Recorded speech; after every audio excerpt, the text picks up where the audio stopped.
one of the things I try to teach agents to live by is if you don't hit your goal between Monday through Friday, you should be working Saturday.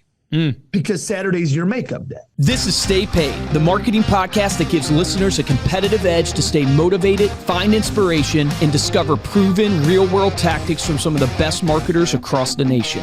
Welcome to another episode of Stay Paid. I'm Joshua Stike along with Luke Acree, and our guest today is Allie Saleh. Allie is a business and financial consultant, sales expert, speaker, podcaster, and founder of the Invested American Insurance Brokerage. Through his coaching and speaking, Allie is helping people find freedom through success in several areas of self-mastery, including mindset, health, time freedom, and financial freedom. Allie, welcome to Stay Paid. Thank you so much for being here. I am grateful. Josh, thanks for that introduction, by the way. You're making me feel all special and tingly. You are. Allie is special. Guys, you're in for a real treat. I got to be on a conference tour and listen to this man speak. Yes. And he just is not only a natural motivator, but he's an incredible person, an incredible entrepreneur. I want to dive right into your story, right? Because you've been very successful in the insurance realm. Built a big business. We're partners in this agency. Yeah. You know, it's valued at like 8 to 10 million, and then it all comes crashing down. Right. I just want to focus there in on your story of like, because I know there's people in the audience right now that are listening to this, that things are crumbling around them. Or maybe let's not be that dramatic. Maybe they just got into the business or just moved to a new zone. And like, I want to just pick your brain right off the bat. Like, how do you come back from having a company worth 8 to 10 million, walking away with basically nothing and have to start again? Yeah. You know what? I got to tell you, Luke, first of all, thanks for the kind words. You know, I don't want to drag this out, but thanks for the kind words. I mean, it was incredible to spend time with you. I learned so much from you, and I felt like I was as complimentary as I can be to someone. It was a joy to be with you, just to watch how you engage with people and do that. I mean, when you talk about communication, you're totally the stud on communication, man. So thank you, brother. I just want to share that with your viewers too, for what it's worth. I will tell you, first and foremost, I loved what we did. I was with an organization. That organization is still going. They're still on their path, and that's great. And I decided to, things weren't going in the direction I thought they were going to go. It's time to just, change shifts. Got to find something else. And to leave and to start over, I never viewed it that way. Don't get me wrong. I was stressed, guys. I was nervous. There's a lot of insecurities, a lot of new uneasiness, a lot of new unfamiliar, uncomfortable, scary spots, But praise God, I have God in my life. I have an incredible wife who, I call her my wife because I'm married to her, but she's my wife. She's my everything. She is my spiritual connection. Me and her and our relationship with God is like the most important thing to us. That's amazing. She's my business partner. She's my friend. So Sean and I, we were talking, I said, here's my son. He's already been working the business and he's learning the business. So, and then I said, what's going to happen if we do this? We've built relationships. We can launch something. And, total faith, man, and got to have absolute confidence. And there were days I didn't. So when I say absolute confidence, I don't say that as a guy that's arrived. Absolute confidence is a work in progress. Like, I'm confident right now. Doesn't mean I'm going to be confident in 2 hours, so I'm going to have to work that muscle again. It's kind of like when we were talking with the speakers when we were doing the tour. Everything, when you first get up there, it's a little uneasy. Mm-hmm. But then once you're up there for a little bit and you're one that can speak, it's a lot easier. Well, you got to get to a state where the moment you get up there, you're just as fresh as before. But that process takes time. And I think building this business, we're a year old now. We turned a year old in July. At the Invested American, and it's growing, and we're doing different things, and we're just exciting, man. We're just growing across the country, different agents across the country, and just meeting incredible guys like y'all, and getting involved with some of the programs you've done to help us in building and growing our business. That's amazing. So mindset, man, mindset. Your son also is a stud. I got to get your son on this show because I've been watching him on Facebook and Instagram and stuff like that. I think he's doing 75 hard right now, but he is freaking crushing it in the insurance business right now. Okay, I want to ask you, right? You're starting over, and the reason why I make it clear starting over, right? You had all these policies, or however you refer to them in the insurance, these renewals that are happening for you. You got none of those that came with you, so you're starting from zero. How did you think about activity and what you should do? Like, where did you focus? Did you go by leads? Did you go to your relationships? Did you focus on your brand? Like, what was your thought process there? Okay, I will tell you. First, I freaked out, right? Just not sure what I'm going to do. However, when we sat down, we bared some things down. I'm telling you, it literally happened in this order, man. It's like, okay, what do I got to do? We got to have a name. My wife was all over it already. We already had concepts and all that kind of stuff. So that's great. We got to get that created. I had somebody I knew that could help me create this stuff and not make it a big deal. We can do that. Okay. But what I know is that I can talk to people and I can talk with them about better protecting their needs in whatever those areas might be. And hopefully by doing so, I'll also make some money in the process. Sometimes you do, sometimes you don't, but I got to get in front of people. And the people that I'm working with that I knew were coming over with me, they needed to get in front of people. So immediately it was like, okay, so what do you guys want to do? I've got this group. We're either going to do Medicare. We're going to focus on Medicare and final expense. We're going to focus on mortgage protection. We're going to get into retirement. What are we going to do? I'm talking to these different agents that do obviously different skills, and each person had their own path they wanted. And I was like, that's what the Invested American is going to be. So what I did to generate revenue, man, those that wanted to be psycho-driven about phone sales. Again, I didn't have a bunch of people. I'm talking about, there's 8 or 9 people that I'm working with right now. I got some that want to live on the phones. I got some that want to run appointments, meeting people. Yep. And then there's those that want to do retirement stuff. So literally I took, okay, those are your strengths. Here's what we're going to do. That's what you want to do. Here's what we're going to connect you with. And I start connecting different team members of ours at the Invested American to make sure they're focused on what they do best. Right. And even like Jeff went down with Adam and another agent I got, Adam and his wife, Allison, went down to New Orleans. We had some training done with some mortgage protection stuff. Boom. We just immersed them in that. Once they got some confidence in those areas, man, I'm just telling you, it just took off. So I had agents out in the field selling.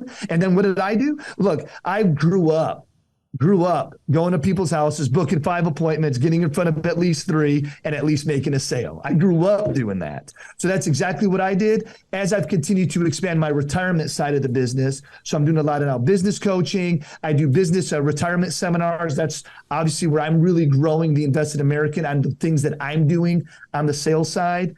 But I'm developing and training agents every day to sell final expense, to sell this, that, or the other, whatever area they want to be in. Did I kind of answer the question? Yeah, so that makes sense. I jumped into all of it, man. I jumped into getting leads, getting whatever access I had to get in front of bodies. I knew that's where the game was. It was the activity on seeing people.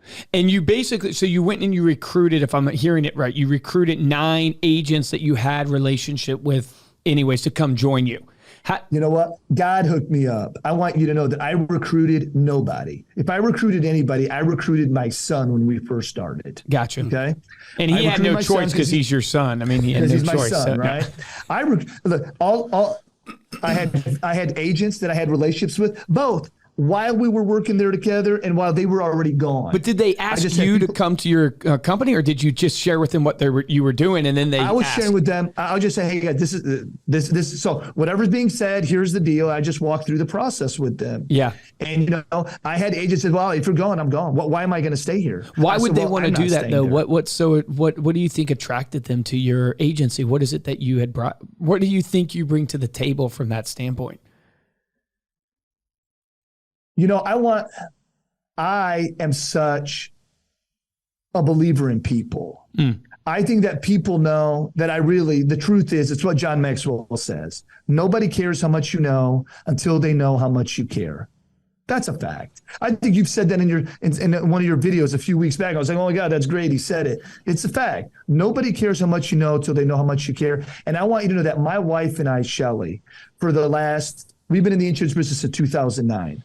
When you work with us, you're in our life. Maybe sometimes, to a detriment, right? Like, man, now you're just getting too involved with this. Well, if I care about you, then I care about. I'm all in on the relationship, And I think people know that when they work with me, that my intentions are to help you be the best version of you. Sets you up to be successful.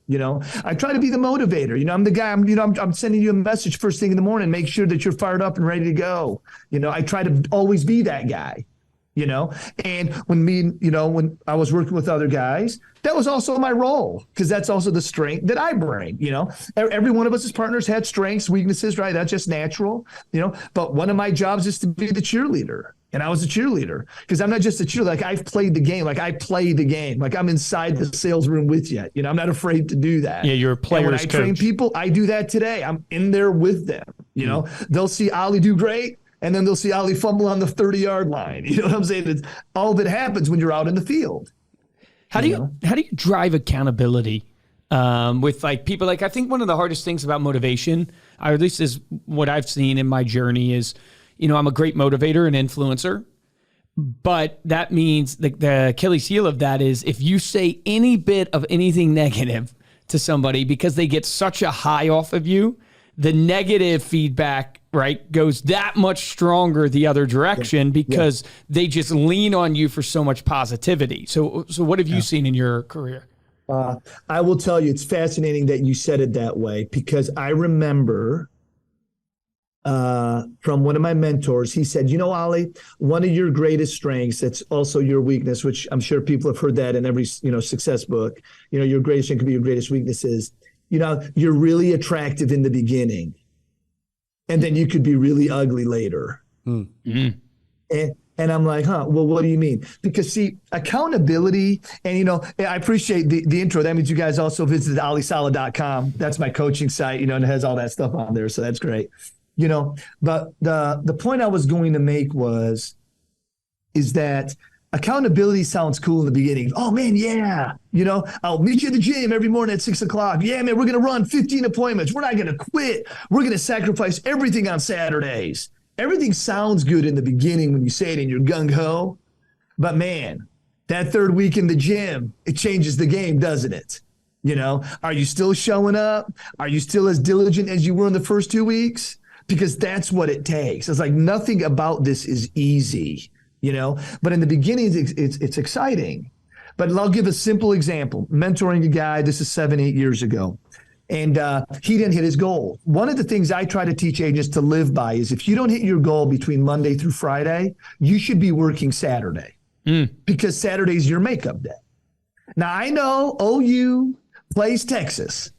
Again, I don't care because I'm a Michigan guy, and it's when Michigan plays Ohio State that's all that matters, okay? But I get it. We're in Oklahoma, and it's a big deal when Oklahoma plays Texas. But if you didn't hit your goal, who cares? Like who's playing in the Red River? You need to focus on doing – no, man, I'm not. I said, well, I just want you to know. I believe that someone going and watch the Red River shootout on some big box screen TV – okay, versus hitting their goal with the obligations and responsibilities and the prayers they always ask for. If you don't go do your job, how do you expect your job to do it? To do what? What's it going? It doesn't do anything, And again, accountability sounds cool in the beginning. It's when you dive into and you start working with people that it kind of makes them sour. So I don't know if that answers your deal though, but I do. I think I can be attractive, and it's attracting in the beginning, but then it could be like, oh, I can't stand Tony Robbins. He thinks he knows everything. Yeah. Tony Robbins thinks he knows everything. If you don't like to follow Tony Robbins, I know, because I'm a big Tony Robbins guy, So what got you down this path of coaching and speaking? Is that something that's just a natural extension of training, or how long have you been doing that? I guess I have to tell you that my mom and I and my dad did not have the greatest of relationships growing up. My dad was real abusive. I'll give the Cliff Note version.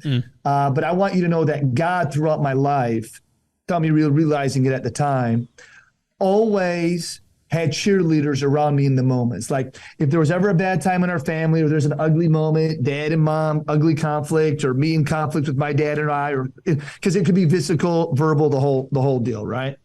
There was always my aunts or my uncles that always would show up. They'd hear something, my mom calls something, my husband's freaking out again, or whatever the case might be, or it got to the age where we were calling people, letting them know my mom and dad are going at it again, or whatever the case was.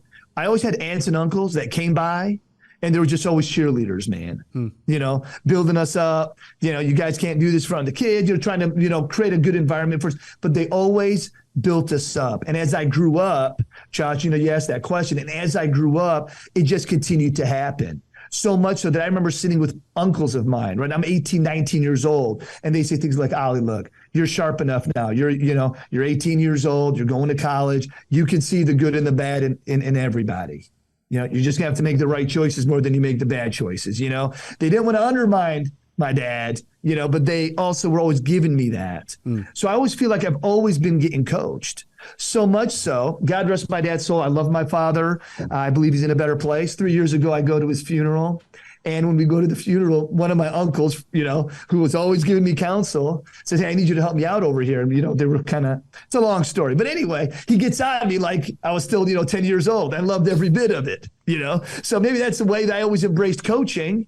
And I feel like that kind of helped me, man. And then I got involved in multi-level marketing. I worked with a guy who was a stud. His name was Lyndon Wood. The guy was a stud in network marketing, made $500,000 a month with Excel in the early 90s.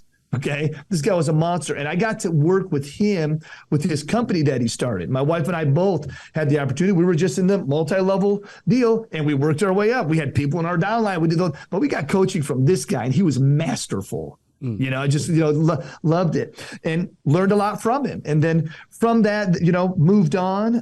That company kind of did their own thing. I was in multi-level marketing. Then we got into franchising. Anyway, so left there and, found insurance and, been grateful for it. And in insurance, that's all I do is I'm selling or I'm recruiting and developing somebody. Mm-hmm. I'm recruiting and developing something, or I'm selling someone, and all of it involves relationships. All of it really revolves coaching. When I meet with the client, am I not coaching the client? Here's what I advise you to do. I think every role in that way, I think is coaching. Maybe that was too much. Was that too much of a tangent? No, man. It's awesome. I'm curious. This guy that was selling $500,000 a month.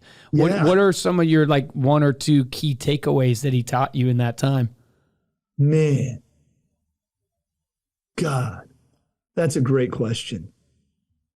He was my introduction to Tony Robbins. He was my introduction to truly understanding self-help and striving to always be better. I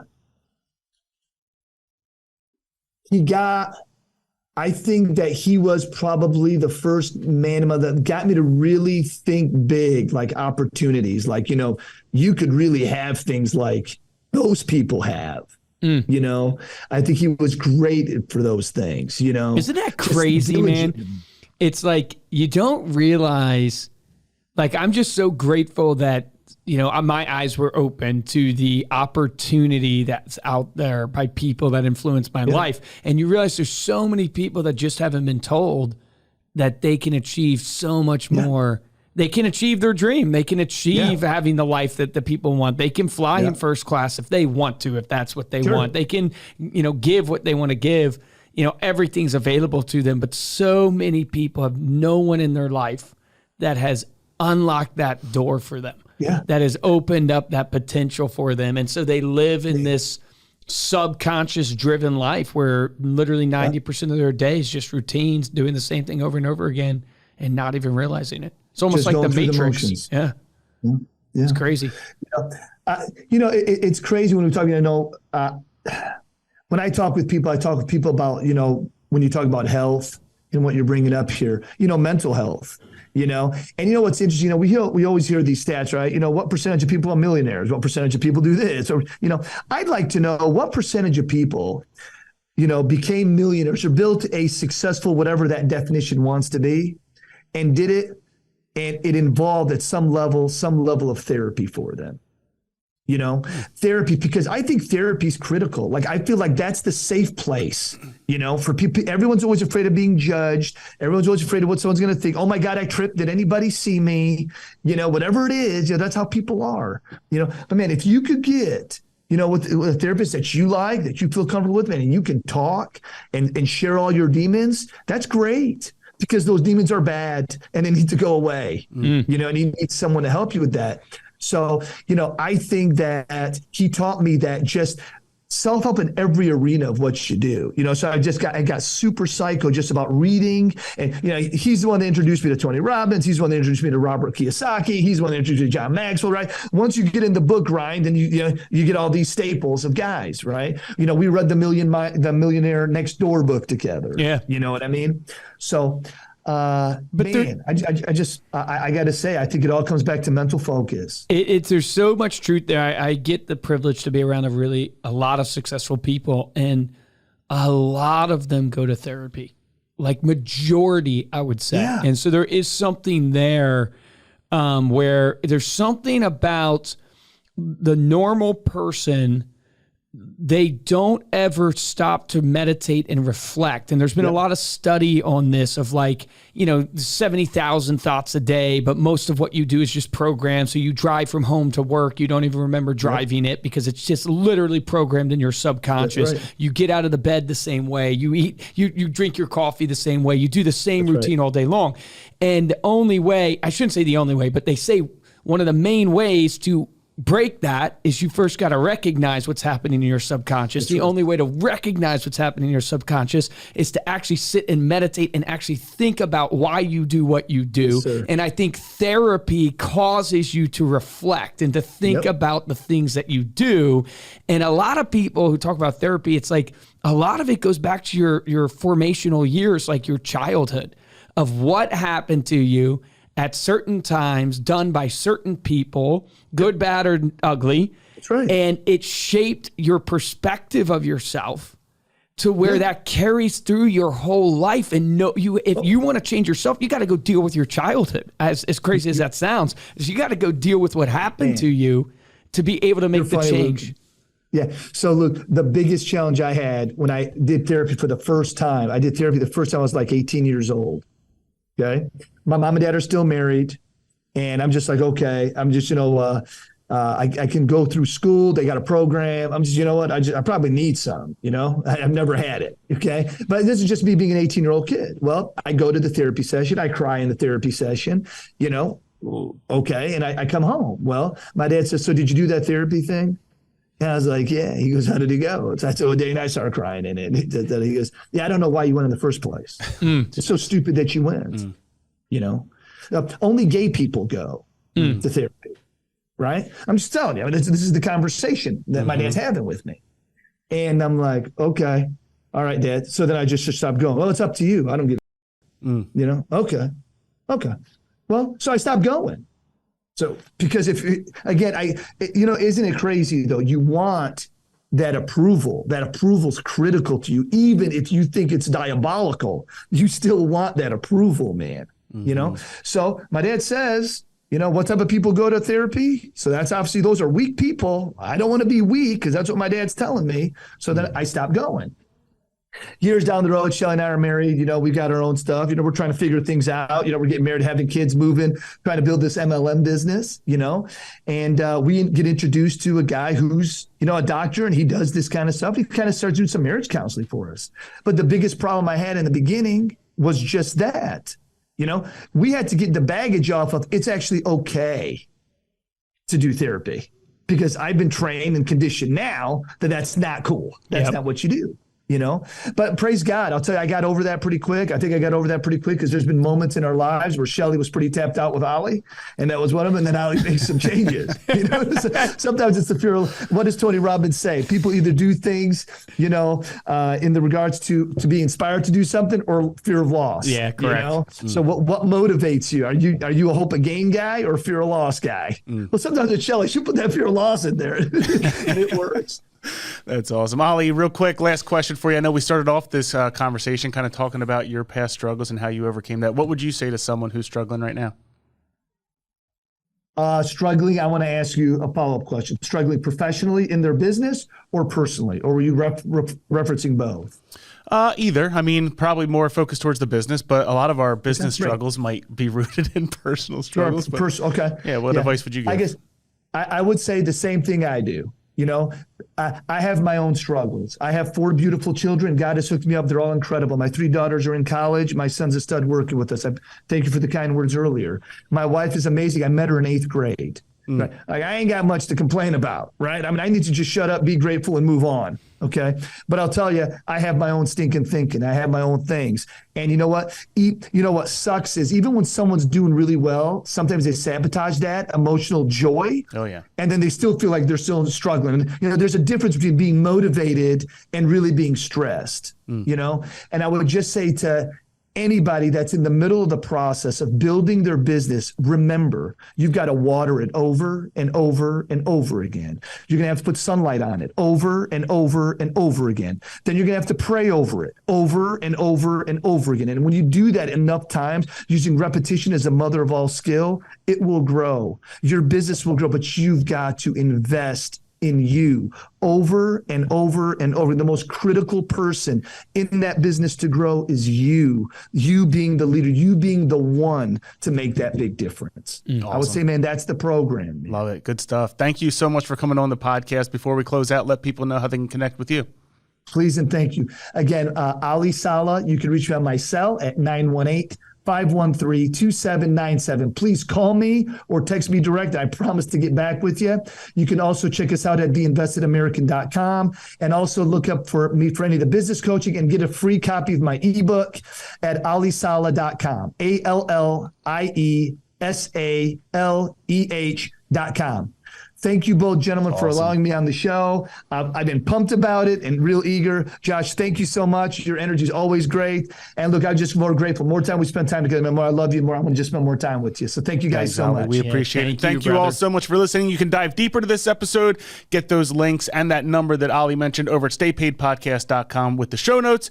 And if you enjoy this show and you want to support it, you can head on over to Apple Podcasts, drop us a 5-star review along with a comment. We'll read it here on a future show.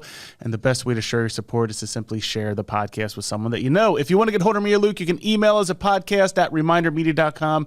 And of course, you can follow us on social. We are at Stay Paid Podcast. For this episode of Stay Paid, I'm Joshua Stike. Guys, I'm Luke Acree. Allie, thank you so much, man. It has been a pleasure. Can't wait to see you out on the road again. And so we can spend some more time together. Here's my action item for everybody listening to this. I mean, you just heard an incredible story of literally rising up, getting beaten down. And I didn't even know the story about your abusive father and stuff like that. And that challenge, we'll have to have you back just to dive into that. But if you see the common thread throughout this is that there's this investment in himself, that the turning points in his life were when he realized, man, I can be more than I think I can be, and I have to water the grass where I'm at. The grass isn't greener on the other side of the fence. It's greener where you water it. And my challenge to each of you is I would say, action item, go get a therapist, meaning go get somebody in your life. Maybe they don't have to be an exact therapist. Could be a pastor, could be a friend, could be someone that you trust at work, like a mentor. But get somebody that you can open up to, that you can be vulnerable with, that you can share what is going on, what's happening in your life, what your goals are, what your challenges are, and you can set some actual goals to figure out how to overcome that adversity. Remember, the difference between top producers and mediocre producers in every business is top producers take action. So take action on that today.